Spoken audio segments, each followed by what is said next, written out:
حدثني أحد القضاة عندنا في المملكة العربية السعودية، حماها وحمى الله الكويت وجميع بلاد المسلمين. حدثني عن أبيه.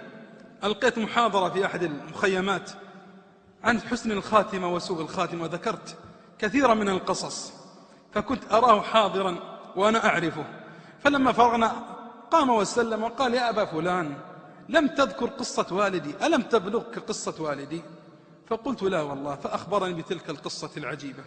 رجل من الثقات، من القضاة، من الدعاة، من الفضلاء، نعم، عن نفسه سلسلة من رأسه من لسانه لأذني ليس بيني وبينه واسطة. حدثنا عن أبيه، ذلك الرجل الذي عرف بصلاحه، عرف بصيامه وقيامه وبصدقاته وبقراءة القرآن، وأكثر ما عرف به ذكر الله عز وجل. دائما اللسان لا يفتر عن ذكر الله، هذا حاله، وعرف بذلك في قريته. فأصيب بمرض خطير لعله السرطان أجاركم الله، فاشتد عليه المرض، أدخلوه المستشفى، اشتدت الحالة حتى دخل في غيبوبة. العجيب في حاله، ما العجيب؟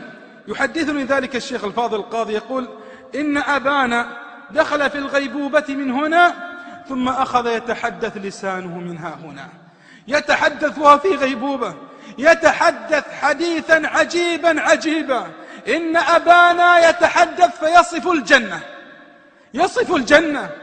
يصف ما فيها، يصف قصورها ودورها وحورها وأنهارها وأشجارها وأطيارها وصفا عجيبا ما خالف فيه الكتاب ولا السنة. يقول: سبحان الله، إحدى أمرين: إما إن أبانا يقرأ في حاد الأرواح لابن القيم صفة الجنة، أو كأنه في الجنة يتمشى فيها. يقول: انتشر خبره في المستشفى، وصل إلى مدير مستشفى، أتى المدير، أتى الأطباء، أتى الممرضون والممرضات، اجتمعوا كلهم حوله، حتى بعض الزوار ينظرون لهذا الرجل الذي في غيبوبة ويصف الجنة، القصور والدور والأنهار والنعيم وما فيها. يقول: شيء عجيب. يقول: والله منا من يبكي، من الناس، من الأطباء يبكون. يقول: في تلك اللحظات العجيبة، يقول: إذ بأبينا استيقظ، جلس، نظر إلى هذا الجمع حوله، ثم نظر إلينا فإذا نحن نبكي. يقول: ما أدري على ماذا نبكي، هل نبكي على حالته أم على استيقاظه؟ يقول: نبكي.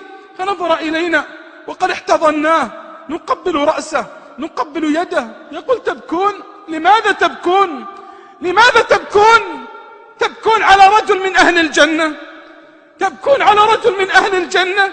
يقول: والله ما ازددنا إلا بكاء، فاحتضناه نقبله.